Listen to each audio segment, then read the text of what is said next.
We welcome your cards and letters of comment. Our mailing address is Nightline, WDAF, Kansas City, Missouri, 64108. Thank you for listening, and good night. WDAF, Kansas City. Dan Henry, WDAF Local News at 11. The outlook for Kansas City: cool tonight, warmer tomorrow. Kansas City, Kansas firemen and police are hopeful their efforts to recover a car and its driver from the Kansas River will be successful tonight. Witnesses say they believe the car that careened through a guardrail and off the south side of the Central Avenue Bridge early this evening contained only the driver.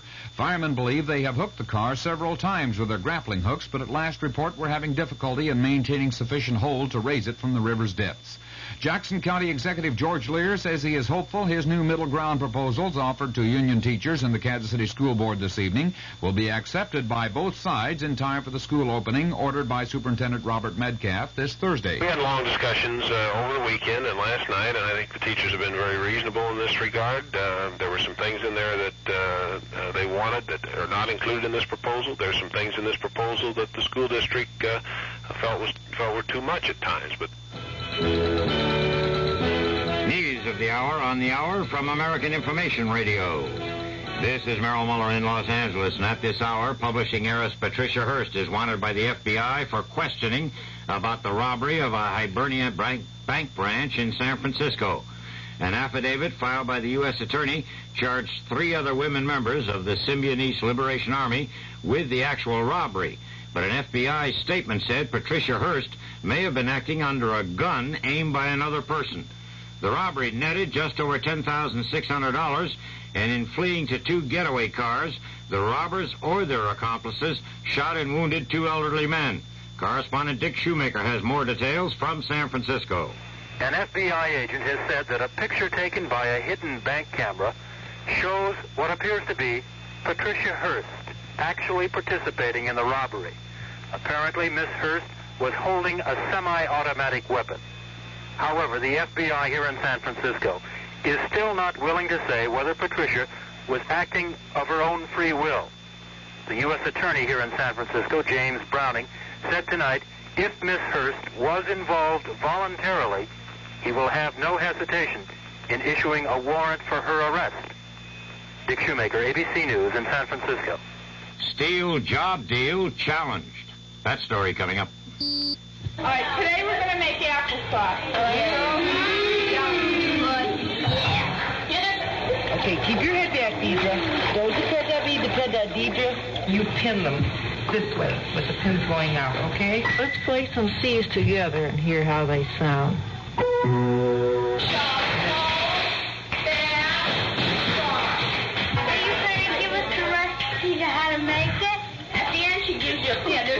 I can't keep the space and stuff straight. Yes, you can. Lisa, you've got 12 feet of water. Are you all right? No. People working with girls' clubs can make a difference. This is Carol Burnett asking you to help your local girls' club or write to Girls Clubs of America, Box 35, Grand Central Station, New York 10017, to help get one started. You can make a difference. You want to be a physical education? You know you have to do? Good luck. All that science, all that forget. Don't get me down. 2 major organizations have attacked the government's settlement of anti-discrimination charges against 9 major steel companies that will pay blacks and women some $31 million for lost pay on jobs denied. The NAACP and the National Organization of Women both condemn a provision in the plan which could cut off individual civil suits. But government officials indicate the copper and aluminum industries will be hit next for similar anti-discrimination settlements. Former Attorney General John Mitchell has weathered some tough cross-examination at his conspiracy perjury trial. Correspondent Ann Compton has details in New York. John Wing, the young prosecutor who's been putting in more than 2 years on this case, seemed to put all of his muscle into the cross-examination of John Mitchell. But the tougher the questioning, the harder Mitchell would rock back in the witness chair, never giving an inch, denying he ever flexed his own political muscle for Robert Vesco, who was in trouble with the government. Though Mitchell showed no signs of being rattled, he did slip at one point, addressing Prosecutor Wing as Mr. Dean, apparently thinking of John Dean, one of Mitchell's chief accusers in this conspiracy and perjury trial. Ann Compton, ABC News, New York. Lebanon has asked the UN Security Council to take any appropriate means to stop Israeli attacks on Lebanese territory as retaliation for terrorist raids. Egypt warned in the debate that Israel would be responsible for any escalation of the Golan Heights fighting with Syria. In Paris, the South Vietnamese foreign minister has announced suspension of the peace talks with the Viet Cong until such time as battlefield attacks are replaced by evidence of goodwill from the Viet Cong. This is Information Radio News.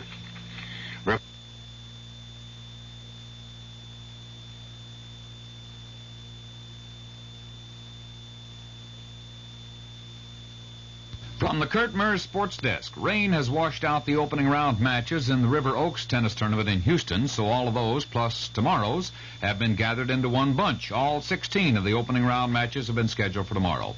The Kansas City Royals will play the Texas Rangers tomorrow and Wednesday. Steve Busby and Nelson Briles will pitch in that Texas series. St. Louis Cards lost to the Philadelphia Phillies tonight, 3-2, and East Tennessee State's Neil Cusack won the Boston Marathon today.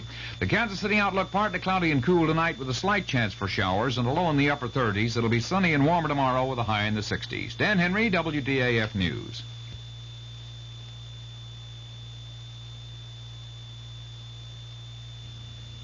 The CBS Radio Mystery Theater presents...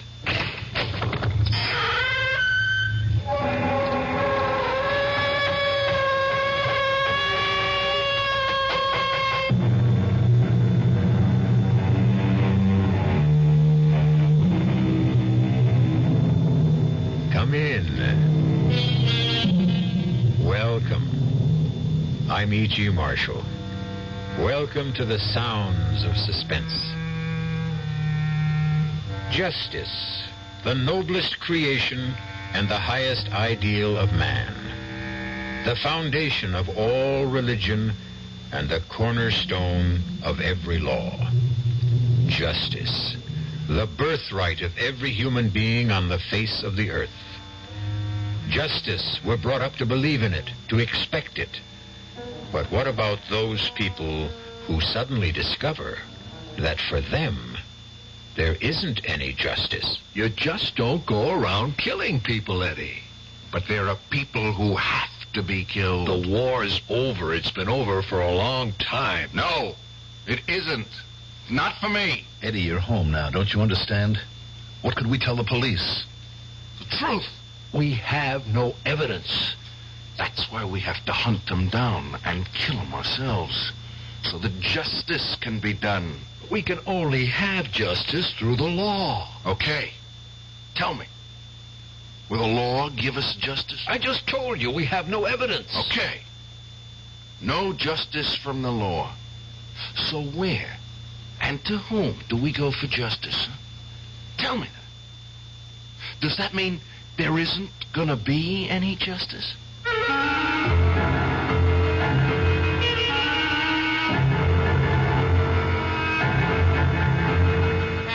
Our mystery drama, Only the Dead Remember, was written especially for the Mystery Theater by Sam Dan and stars Tony Roberts and Mandel Kramer. It is sponsored in part by Anheuser-Busch Incorporated, brewers of Budweiser, and by the Kellogg Company, makers of Kellogg's Special K cereal. I'll be back shortly with Act One. There's nothing wrong with drinking Budweiser sip by sip, is there? Well, the brewers of Budweiser think there's a better way. Sipping's fine if you're drinking wine, but Bud is the king of beers, a hearty drink. Look, rinse a 10 or 12 ounce glass with cold water. Then open a can or bottle of Bud and pour it right down the middle so it kicks up a good head of foam. Now, take a big drink and then swallow big. No sips. That's how it should be done.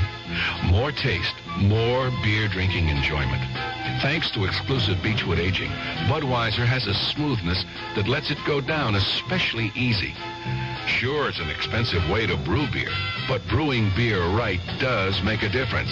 That's why when you say Budweiser, you've said it all. Anheuser-Busch, St. Louis.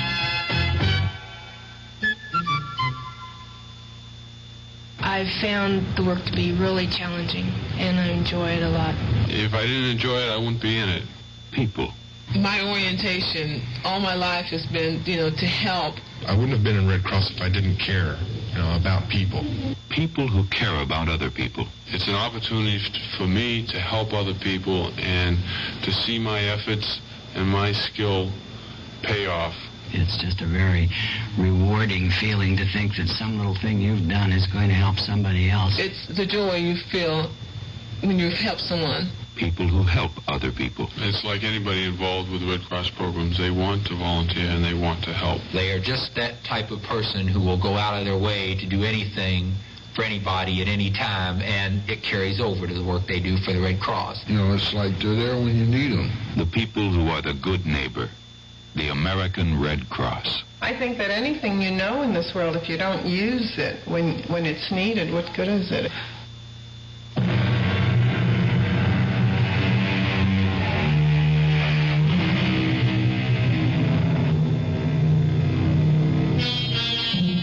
For a long time, ever since he came home from one of our wars, Eddie Benson has been looking for someone. Those vital years of his life that might have been invested in a career, devoted to a family, have instead been devoured by an all-consuming search as Eddie Benson roamed the length and breadth of America, supporting himself by his nimble and sensitive fingers, playing the piano, in grimy saloons, in sophisticated night spots, but always looking, always listening, ever alert for a clue that could lead to his quarry. Well, now, tonight, suddenly the manhunt will come to an end in a cocktail lounge in a northwestern city just a few minutes before midnight. Odd how a search so intense could be climaxed by a discovery so casual. How so serious and deadly a crusade can be capped with a laugh.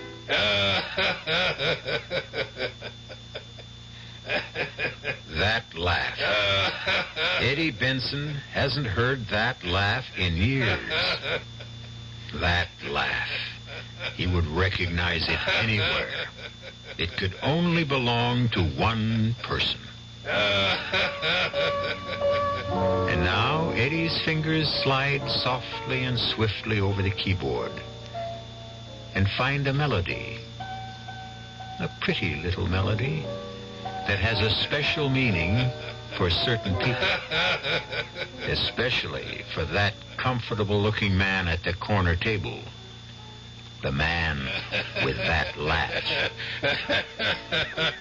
So I said to her, my dear, if I were to get married again, it'd be the triumph of hope over experience. Yeah. Yes, sir, Mr. Jackson. That's a good one, all right. Oh, what's the matter, Mr. Jackson? The matter?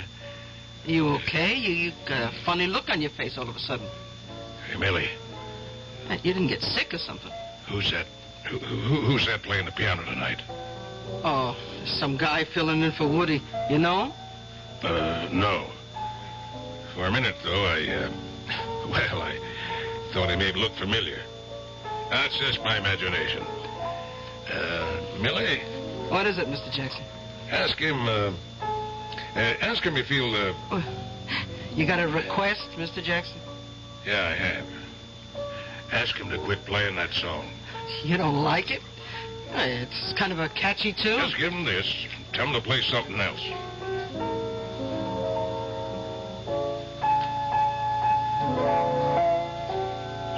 Eddie.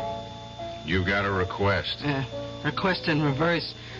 Customer says to take this $10 and quit playing what you're playing now. What's this character's name? Jackson. R.J. Jackson. I see. R.J. Jackson. Does he, live around here? Oh, up on the hill. All kinds of money. Figures. Huh? It's funny, Millie. How it ends. Where it ends. There were times I thought it would never end. All these years, it kind of took over, it became a way of life. Look, I wish I knew what you were talking about. No, you don't, Millie. I think I'll split. You mean walk out? You can't just walk out on the How'd you like to make $10? All depends. You keep the 10 spot, and as soon as I'm out of here, you go up to him, good old R.J. Jackson, see, and you say to him, Mother Hennessy's chickens are coming home to roost. You're kidding. Say it. You're $10 ahead. Yeah, but you can't just quit in the middle of playing. Remember the chickens, Millie. See you around. Yeah. Oh, boy. The more I get to know musicians. Oh, now, how'd that go? Mother Hennessy's chickens. Yeah. Mr. Jackson. Mr. Jackson, the piano player, he wanted me to tell you something. Yeah? I bet it's thanks. That's the easiest $10 he ever made. Well, what he wanted to tell you was... Yep. Well? Well, he said, let's see, Mother Hennessy's chickens coming home to roost. What's that? I'm sure that's what he said. Mother Hennessy's chickens are... No. Hey, Mr. Jackson. Hey, somebody, give me a hand, quick, he's fainted.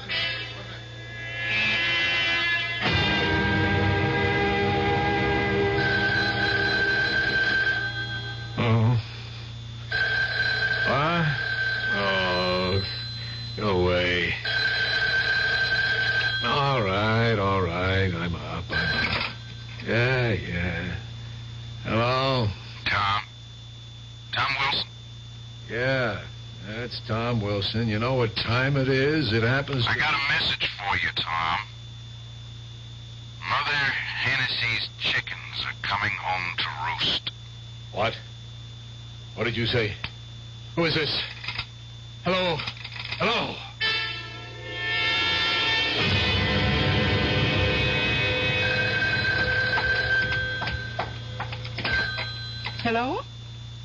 Is Bill Traynor at home? No, but I expect him. Who's calling? Is this his wife?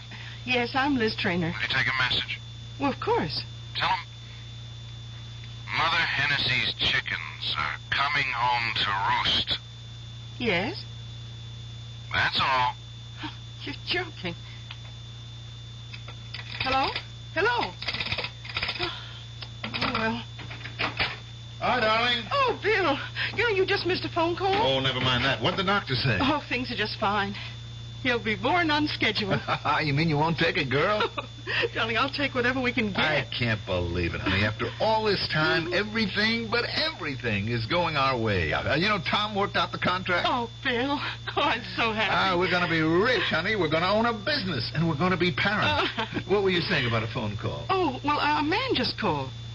Very mysterious. Hmm? He said to tell you that, let me see, Mother Hennessy's chickens are coming home to roost. He said what? Well, that's what he said. He hung up. Can it mean anything? Oh, no, nothing at all. Just forget it. What about dinner? Bill, dinner? Did the man say anything else? Bill, you're so pale. Honey, believe me, this is really nothing that should concern you. The key is the name Hennessy. Where should we go to dinner? Darling, you're trying to distract me. Hennessy, we don't know any Hennessy. Look, honey, I've just been going at a very fast pace, and... Hennessy's chickens. That combination is familiar. Darling, I'm really very hungry. I've got it. Oh, I've got it. Your old army outfit is holding a reunion. What do you know about my old army outfit? Oh, nothing. Nothing at all, except you and Tom Wilson were in it together. You were in Korea. You were prisoners, and you refused to talk about it, even to me. Why do you say we're having a reunion? Hennessy. Last year when we moved into this house, I was putting a lot of your old stuff away. There was an army picture of you and Tom Wilson. Well, you must have been all of 18, and 2 other young soldiers. In the middle, an older man, a sergeant. And underneath it, you had written, Mother Hennessy's chickens. It just clicked in my mind. That sergeant, that older man. He was all of 26. Well, his name was Hennessy, wasn't it? Yes. And he looked after all of you like a mother hen. Yes. And now you're having a reunion. Oh, Bill, what a wonderful person that Sergeant Hennessy. I want to meet him. No, you can't. Why? He's dead. Oh. Was he killed in the war? In the prison camp. Bill, that music, that piano. Don't you hear it? It's coming from the living room. Someone's playing the piano. I didn't hear anyone ring the bell. Well, let's go see. No. But someone's in the apartment. Liz, stay here. Bill. I want you to stay in the bedroom. Yes, but why? Liz, in all the years we've been married, I never asked you to do anything just because I said so. But I'm asking you now, please. All right, Bill. Just for a while.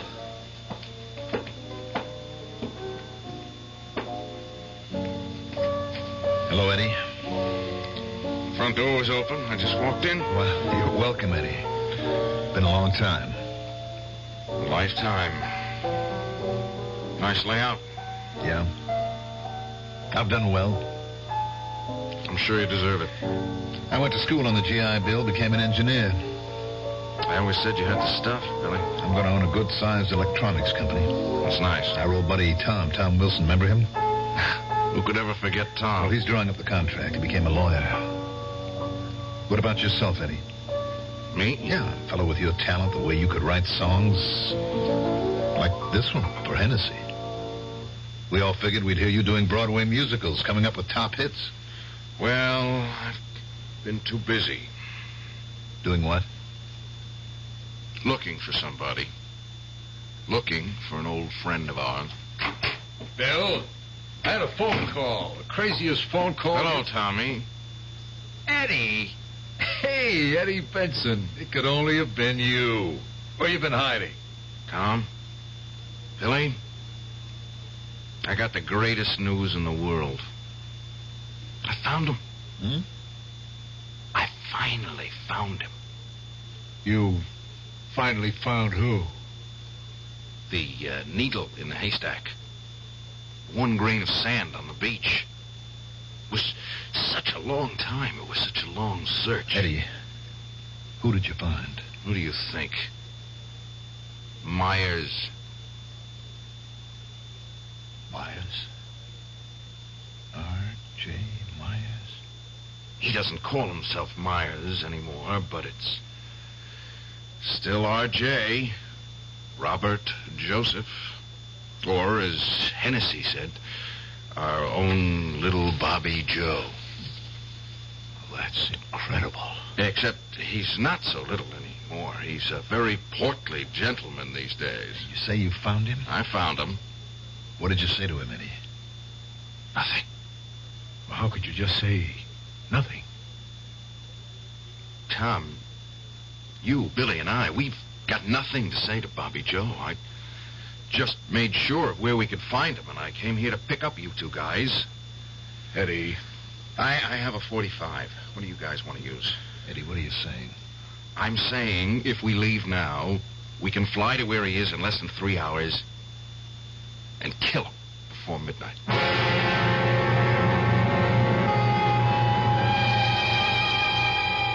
Kill. Into the pleasant, well-ordered, comfortable world of Bill Traynor and Tom Wilson, there suddenly intrudes a strange, terrifying, and ugly word. It's not a word of this world. It's a word that belongs to another world, a world of pain and horror, a world that they thought was dead and gone. We'll continue in that world when I return shortly with Act 2. Great taste in the morning. Kellogg's has that wholesome taste to get you up and grinning. This is Jerry Coffer for Kellogg's Special K. We've been having some fun in our television and radio commercials by using a ball and chain to symbolize the slight overweight problem common to so many of us. We point out that being a few pounds overweight is just a little more difficult for you. Climbing stairs, just walking around, even sitting down can feel, well, like you're wearing a ball and chain. In case you missed the message, it's this. If you really want to get rid of that extra weight, you really have to work at it by exercising and with sensible meals like the Special K breakfast. A 1-ounce bowl of Special K, America's favorite high-protein cereal, 4 ounces of skim milk, tomato juice, and coffee. Less than 240 calories. Nutritious and, by the way, delicious. So why not begin each day with a Special K breakfast and then keep up the good work? Special K can't help you lose weight all by itself, but it really is a good start. Who knows how to help you solve your shopping problems? Your Better Business Bureau knows.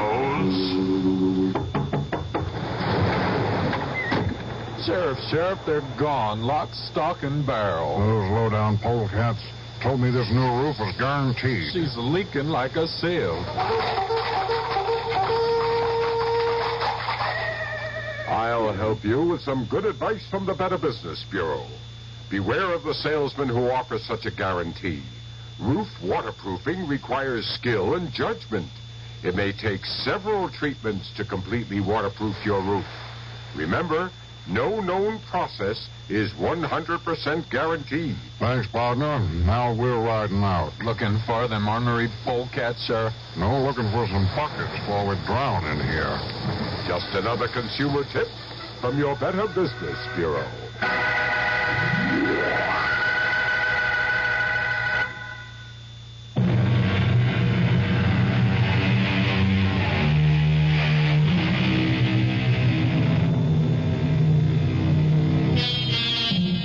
When they were 19 years old, Eddie Benson, Bill Traynor, and Tom Wilson suffered and starved and froze in a prison camp in North Korea. Now it's a lifetime later, and to Tom and Bill, Korea is barely a dream. But Eddie Benson is still stuck deep in the nightmare, still determined to carry out a deadly promise they made to each other long ago. I thought you two guys would be glad to see me. Now we can keep our promise. What promise? Tom, you're kidding, aren't you? Bill, you remember the promise the three of us made? Well, do you? Yes. It was more than a promise. Eddie. It was an oath. Look, Eddie. No, you look, Tom. You look back at a mound of dirt in that prison camp in Korea. You look back and see three guys. We three guys were kneeling next to that mound of dirt because it's Hennessy's grave. Look back and hear us. Hear us swear never to rest, never to stop, never to know a moment's peace until we killed Robert Joseph Myers. Eddie, how could we just kill him? How? Simple. Blow his brains out. You live in another world, whether you realize it or not. Now, you just don't go around killing people. That there are people who have to be killed, Tom. You're not in combat. The war's over. Not yet. Eddie, you're home. There's the law. Now, what'll you tell the police? The truth. What's the truth? You know the truth as well as I do, Tom. Myers turned rat in Korea. He gave away our escape plan, and he got Hennessy killed for it. But can you be sure it was Myers? We know it was Myers. We knew, didn't we? Bill. I guess we did. All right, tell me this. If we were so sure, why didn't we denounce him 6 months later after we were freed? Why? You know why, Tom. You were the law student. You said don't denounce him. I said? You said. We had no hard evidence. A smart defense lawyer could get him acquitted at a court-martial. That's what you said. All I said was I wished we had more evidence. You said we would have to get Myers by ourselves. That's what you said. We would find him, kill him, and announce it to the whole world. And that's what we swore we would do. Do you remember, Bill? I remember. Tom? All right, Eddie, all right. But that was a long time ago. That doesn't mean it didn't happen. No, but it means it happened in another time, in another place, under different rules. In other words, you're not willing to do it. I can't do it. I'm an attorney, a member of the bar. I simply cannot be an accessory to a felony. Okay. Bill, what's your excuse? I'm not aware that I need an excuse. I spent my life looking for Bobby Joe so that justice could be done. Eddie, we can only have justice through the law. Okay. Tell me then. Will the law give us justice? We have no evidence. Okay. No justice from the law, then. Tell me, in that case, where and to whom can we go for justice? Well, does your silence mean there isn't going to be any justice? Eddie. Eddie what? Hennessy saved the lives of each of us more times than we can count. If it weren't for him, none of us would be around today. He was betrayed. He was murdered because of Robert Joseph Myers. Now, is that going to be the end of it? Eddie, there are certain realities. I know what you think, Tom. Bill, I want to hear you say something. I wish I knew what to say. You've got nothing to lose, Eddie. Yeah. Yeah, that's what it comes down to, doesn't it? I'm just Crazy Eddie, the piano player. You guys, pillars of the community. Rich, respectable, gutless. Well, I'll do it alone. Eddie, there must be another way out of this. Tell me about it. Look, I don't want him to go unpunished either. But Eddie,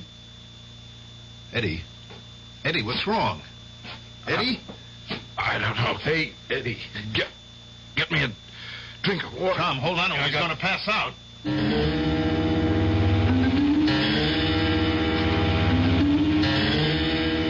Let him sleep. What's the matter with him, Doctor? Well, I'd say this man's been living on his nerves for a long, long time. Well, what can we do for him? Let him sleep. For a week, if you can. And whatever you do, see that nothing excites him. I'm afraid that's going to be difficult. Why? Oh, it's a long story. He needs rest. Needs calm. Call me tomorrow. Yes, Doctor.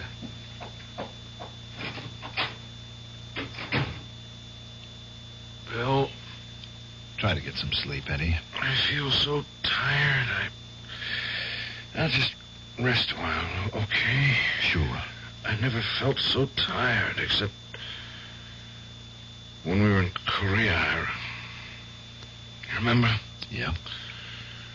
Remember how Hennessy would keep us awake while we were on guard? Sure. You were his favorite? Oh, he didn't play favorites. He liked you more than the rest of us because you were the best soldier. Eddie, try to get some sleep. I don't care about Tom, but you, especially you have to help me kill Myers. Eddie, you need your sleep. Yeah. I'll sleep a little, and then when I feel stronger, we'll go get him. You have to help me, Bill. After all, if it weren't for you, if it weren't for you... If it weren't for me, what, Eddie? Eddie?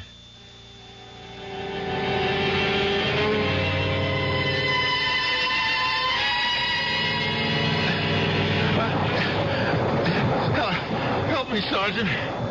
Sergeant Hennessy, get me out of here. Hennessy, help me. Please, don't leave me alone. Bill. I'm sorry. I was having a nightmare. Oh, darling, look, you just can't keep torturing yourself. Oh, Liz, what am I going to do? It'll be all right. No, Liz, whatever I do, it won't be all right. It won't. Oh, surely you just can't. Just can't what? I better not say any more. Why did Eddie have to show up now? Darling, what are you going to do? I don't know. But I just can't go and kill Myers. It would be throwing away my whole life. Yours as well. Liz, please help me. I can't help you. No one can help you.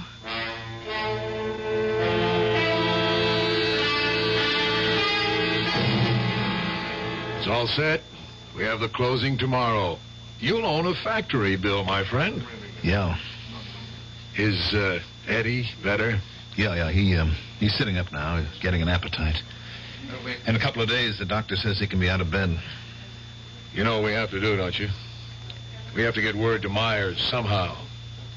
I don't like this any more than you do, but we have to warn him to keep out of sight for a while. I suppose. Has he told you where Myers is living? No. He won't even tell me what name Myers is using. Why? I don't think he trusts us, Tom. He thinks we betrayed him and Hennessy. Bill. Look, Tom, what's the use? In a sense, we have betrayed Hennessy. We've even betrayed ourselves. It's all part of what you have to do to live. Now, we must find out where Myers is. Eddie won't tell me. He might tell me. I'll get it out of him somehow. We'll save him yet, in spite of himself.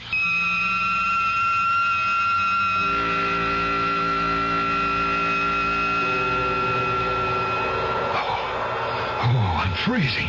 It's so cold. So cold. Bill, darling, you're having a bad dream. What? Wake up. Can we Wake build up. a fire? Why won't they let us build a fire? Bill! A fire? Bill, please. Why can't they let us have a fire? Bill. Eddie? Yes. Eddie? We gotta break out of here tomorrow night. Hennessy said to tell you. We won't have a chance. We better not. We'll die if we stay here, Tom. He's right, Tom. You guys know where we have to meet? Yeah, Tom and I know. Did you tell Myers? No. Why not? Myers isn't going. Why not? Shut up, Bill. You can't tell he's around. Hennessy says Myers can't cut it. But he's one of us. We can't leave him here. Hennessy says we can't take a chance on him. No. No what? Without Hennessy and us around to protect him, he'll die here. I'm going to talk to Hennessy. I'll convince him. I'll convince Hennessy that we have got to take Myers. I'll convince him. Bill, wake up. Darling, you're dreaming again. What? Yeah. Oh. Bill, are you all right? Yeah. I'm all right. Oh. Only sometimes I don't know which is the dream. This or Korea.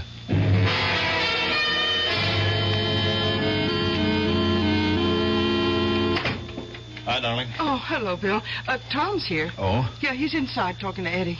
Yeah, I've got something to say to Eddie, too. Look, I almost forgot you saw the doctor today. Is there anything? Oh, everything's just fine. Oh, Liz, this should be the happiest part of my life. I know, Bill. I'll be right out. Well, how is everybody? I want to thank you for everything, Bill. Oh, it's nothing. I'm leaving tonight. Leaving? Where to? There's a promise I have to keep. See if you can talk him out of it, Bill. He won't listen to me. He won't tell me anything either. I won't try to talk you out of anything, Eddie. I want to go with you. Bill. What for? To help me or to stop me? I don't know. I just feel that I have to face Myers with you. And then... Well, right now, I don't know. Fellas, if this is the way the conversation is going, I have to leave. I can't be part of what happens. Well, Eddie, where are we going? I'll tell you when we get there. What's the matter? Don't you trust me? Are you going to try to save him? I don't know what I'm going to do. We're in this because you tried to save him the last time, you remember? Yes, I remember. When are we leaving? Tonight. All right, I'll go pack. You don't need much. Just a toothbrush, a razor, and a revolver.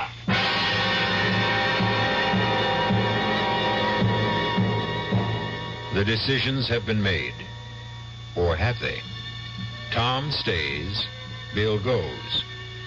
But what is it that Bill will do when he faces Myers? Right now, his emotions are those of a 19-year-old. But how long can those emotions sustain a man who is close to 40? We'll know when I return shortly with Act 3. Hello, this is Goldilocks.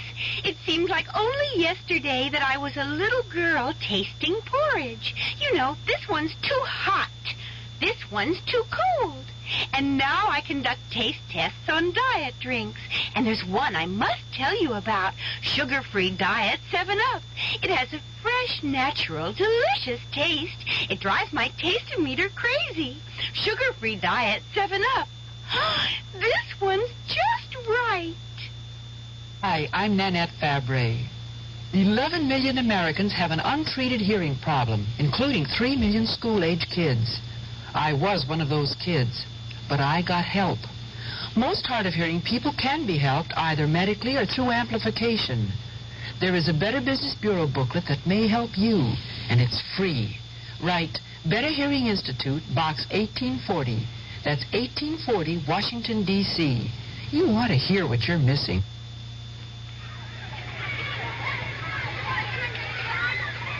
Pollution, crime, substandard housing, energy crisis, corruption, inequality, vandalism.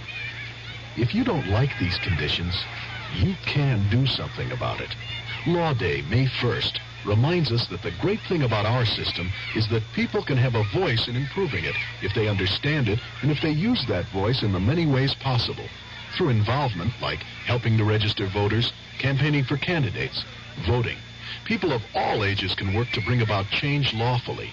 But with almost half the population under 25, youth can make the difference. Learning what can be done and how should begin at an early age. Law Day urges young America to lead the way. Help preserve good laws. Help change bad laws. Help make better laws. A public service message of the American Bar Association and your state and local bar associations.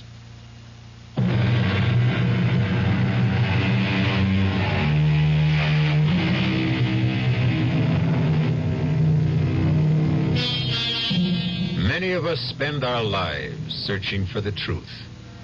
But what is the truth? When are we closest to the basic essence of our existence? Is it when we have the experience and wisdom of age, or the fire and idealism of youth? We keep asking, what is the truth? The answer is, each man must find his own truth. Liz, Eddie's gone. Yes, I know. You know? Well, I went to his room to see if he was up to having dinner, and he wasn't there. But I was supposed to go with him. I know that, too. How did you know? I didn't tell you. Darling, you didn't have to tell me. Well, then how? I have faith in you, Bill. I have faith that in the end you will do what's right. Looks as if I'm not going to do anything with Eddie gone. Do you really want to find him? But how? How could I even begin to look? I know where he went. You know? How do you know? Well, while he was sick, I sent his clothes to the cleaners, and in his pocket there was an airline return ticket. A ticket to where? Now, look, Bill, I won't tell you unless you take me with you. Honey, you can't go in your condition. Bill, we have to do this together. But it might be dangerous. You're wasting our time, Bill. We should be getting the next plane for Central City.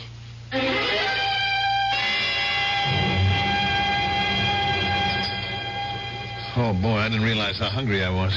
Well, we missed dinner last night. Now, tell me something. How do we find Eddie in a city this size? Where's the waitress? Oh, miss. Oh, could you bring us the morning paper, please? How's the paper going to help us? Well, the paper would carry ads for the night spots where he might have worked. Hey, it's right. If he found Myers, it would probably be in a bar or a club. Yes. Oh, thank you, miss.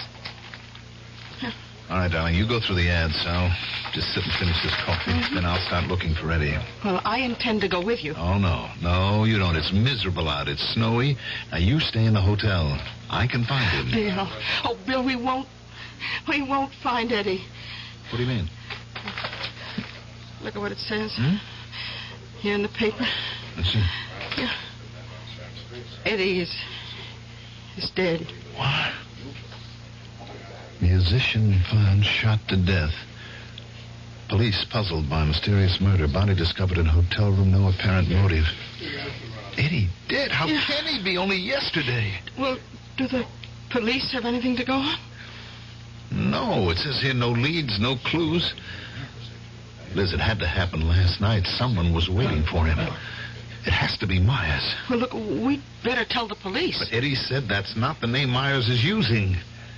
We don't know who he is. Liz, Bill. Tom, what are you doing here? I just got in. I checked the hotels and ran you down. Then you know. Yeah, I saw it in the paper. That's why I flew out here. But, Tom... What? How could you... Liz, what is it? Oh, nothing. Poor Eddie. You know what this means? We're both in trouble now, you and I. Why? It's obvious Myers knew Eddie was after him, so he killed him. Tom, we have no choice. We have got to find Myers. But while we don't know who he is, he knows who we are. In this big city, who is Myers? He could kill us from ambush and get away with it. Oh, Bill. Of course, there's one thing we could do. Yes? Call it off. How? Take the next plane out of here. That would be our way of telling Myers it's all over. Is that what you want to do? I'm not saying it's what I want to do. I'm listing our options. I think we have to find Myers, Tom. This time we can turn him over to justice. It's funny the way it worked out. Eddie had to die so that justice could settle accounts with Myers. We have to find him first. All right, we'll try all the music places. Liz, you stay here and stick close to the phones. If either of us gets the lead, we'll be in touch.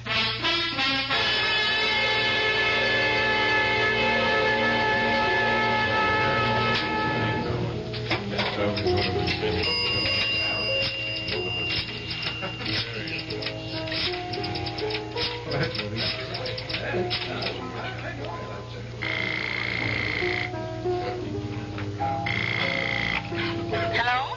Darling? Oh, any luck? No. Has Tom phoned in? Not yet. Well, let's hope we get lucky. Bill, something bothers me. It must be my imagination again. Why? What is it? I don't know, but it has something to do with Tom. What? I can't put my finger on it. Just something that doesn't sound right. For what, honey? What could be wrong about Tom? Bill, now I know.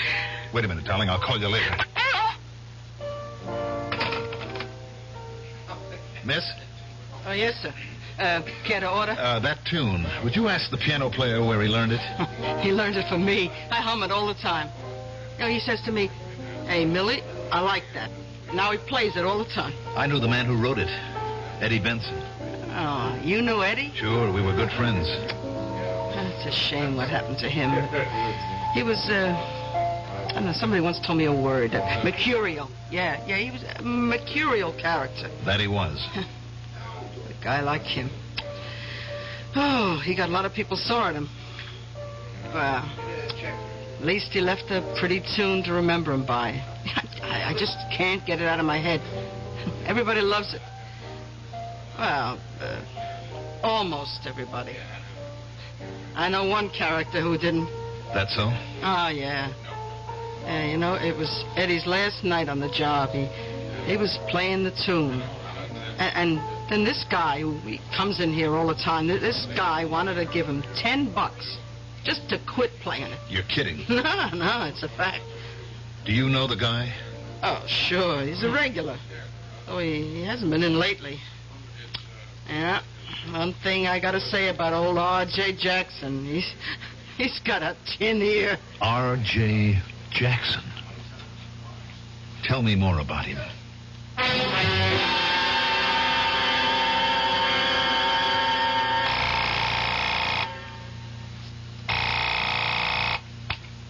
Hello?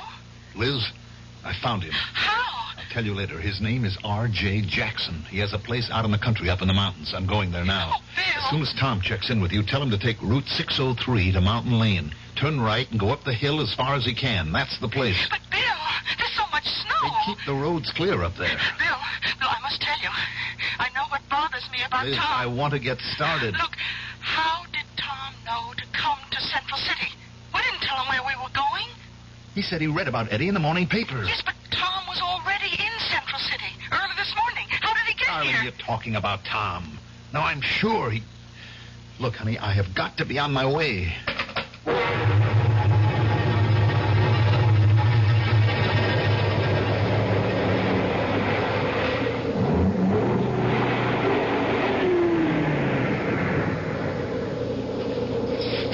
Hi, Tom.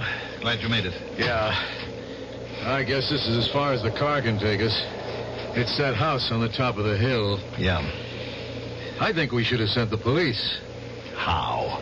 Once again, we don't have the evidence. And what are we going up there for? To kill him ourselves? No, I think we can get a confession out of him. Oh, sure. Now, look, he's human. He's got a guilty conscience. He'll break down. He has to. Now, come on. Boy, looks like Korea, doesn't it? Yeah. Miles and miles of nothing. You could just sink into the snow. It could just be the end of everything. That's far enough. What? Stay where you are. Look in the doorway. It's Myers. He's got a rifle. You're trespassing. Now get out of here, or I'll shoot. You wouldn't shoot us, Myers. My name isn't Myers. Now get out of here. We have to talk with you, R.J. We're coming up. I'm warning you. Come on, R.J. You can't get away with it. Look out! Hit the ground. Stay low, Tom. There's a line of trees leading up to the house. We'll work our way in. Hell, this guy can kill both of us. I don't think he wants to. Are you crazy? This is the man who just killed Eddie last night. Right now, he's scared. Come on. Head for those trees. Keep away! Keep away! We'll try for that stone fence. Tom, put your gun away. I'm not going to let him pick me off. He'll show himself in the doorway when he wants to shoot again. Don't. He's only trying to scare us off. I see him. Don't, Tom. Don't. I got him. I got him. Look. He's on the ground. Hurry up. Come on. R.J. Don't kill me. Don't shoot again. Get me a doctor. You'll get a doctor. But first, we'll get a confession. Now, you sold us out in the prison camp. Confess. No, I didn't tell. Let him alone. He'll confess later. Let's bring him inside. No, he'll confess now. And when Eddie Benson found you, you shot him. No, I didn't. Then who did? I'm hurt bad. Get me to a doctor. Bill, you were always a good guy. Help me. R.J., it was a long time ago. The world's forgotten. I don't even think you could be brought to trial for it. It's just among the three of us. Now, I want you to confess. I didn't do it. Honest, I didn't do it. You did, because you didn't show up. You stayed behind. You told the guard. No. What did they give you? Did you have to kill Eddie, too? I didn't kill anybody. Yes, you did. We can get the waitress to testify. She'll tell how you saw Eddie in the lounge, how you passed out. Well, sure, I was scared. Because you guys always thought it was me. But it could have been anybody. You, Tom. What? Or you, Bill. Or even Eddie himself. Let's drag him down to my car and bring him in. Tom. Now, please. Haven't I suffered enough? No, it's not enough. Tom, how did you know about the waitress? Huh? How did you know about the waitress? What? You told me. No, I didn't tell you anything about the waitress. I just left a message for you to meet me here. Well, Well, you must have said something about it to Liz. But I didn't. Well, then, how would I know? How? Because Eddie told you. Eddie? Why would Eddie tell me? You said you could get it out of him. Did you tell him that I would never help him, but that you would? Is that how you got him to trust you? Oh, come on. Why would I want to kill Eddie? Because of that talk we had in my house. Maybe unconsciously, both Eddie and I started to think. Why were we always convinced that R.J. was the informer? Because you were the first one to accuse him. And who said not to denounce him to the army? You did, Tom. And who said let's hunt him down ourselves? You did. Why? Because you knew it would be impossible. You knew we would settle down in a civilian life and forget it. Bill, you've got it wrong. But you didn't figure on Eddie. You didn't figure one of us would spend his whole life. Bill, you know me. Everywhere you turn, it's you, Tom. You with all the shrewd answers. Why did you have to kill Eddie? Because he was starting to talk just like you are. And then he figured it out. And he wanted to kill me. So I had to kill him. It was self-defense. I had to kill him. It was like it used to be. Back in combat. Kill or be killed. You were the informer. No, I informed, but I wasn't the informer. I just didn't do what Hennessy ordered. I didn't cover my tracks. That's why they found us. What did they pay you? Nothing. I wanted us to get caught. You wanted it? Why? Well, Hennessy was wrong. The only time in his life he was wrong. We could never have made it, Bill. All of us would have died in the snow. I was trying to save our lives. I tried to explain it to Hennessy. I tried, but he wouldn't listen. He would only say in that way of his, "Trust me, kid. It'll be okay." And I keep trying to explain to him. Believe me, I try. Every night for the last 20 years, I try to make him see it, but I can't find him. He's out there in the snow, and I can't find him. All right, Tom, we better go back to town. No, wait here. I'll find him. He can't have gone far. I'll find him. I'll explain why I did it. He'll forgive me. He'll understand. Stop him, why I did Bill. it. Stop him. He'll get lost out there. He'll freeze to death. I can't leave you, RJ. I have to get you to a doctor. We'll come back for Tom. Later.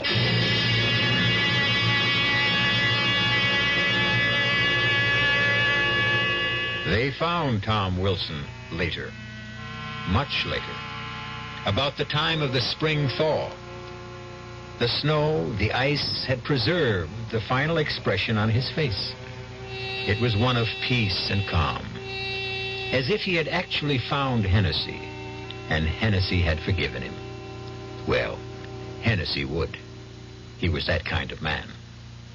I'll be back shortly. Oh, sure. You can talk about good-tasting diet drinks, but I know. I'm Goldilocks, and here at my taste-testing laboratory, I taste-test them all. And nobody's been drinking my diet drinks until I tested sugar-free Diet 7-Up. And then, kabloomy! Every bear wanted some. Diet 7-Up is fresh, natural, delicious. Sugar-free Diet 7-Up. This one's just right. You finally made your gift list. Your neighbor's child is 2, your niece is 6, and nephew is 7. But before you go to the toy store, there's something else you should do.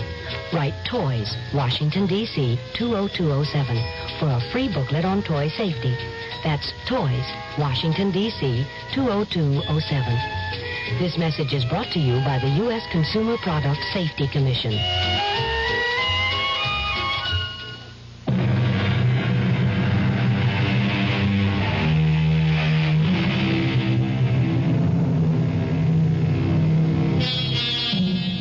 The boy dreams. The man does. It's what we call the generation gap. And this is not the distance between parents and children. It is the unbridgeable abyss between what a man is today and what he wanted to be yesterday. But that's because you can only be young once. Something you can do more than once is listen.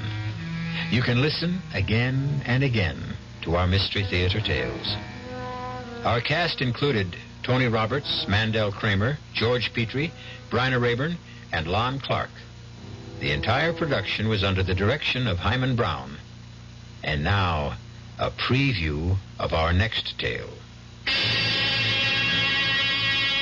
Now, what made you do a thing like that? I couldn't help it. It just came out. We were talking, and I told him about what happened to you that night. Nothing happened to me that night. It was just a mistake. You fainted. There wasn't any mistake about that. Fainted? What kind of a word is that? Old ladies faint. Me, I just conked out for a couple of minutes. Yes, but the reason... Never mind the reason. You still trying to tell me I'm nuts? I didn't see that guy in the elevator? No, I'm not saying that. Because I did see him. Understand?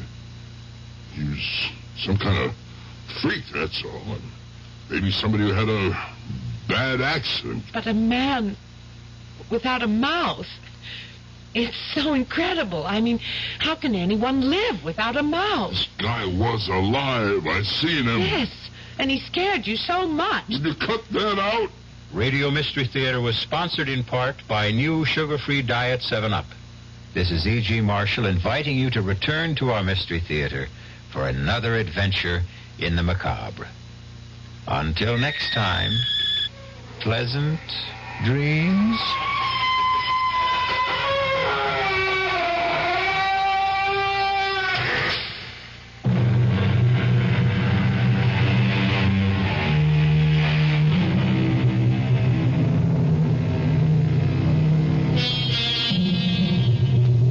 WDAF, Kansas City.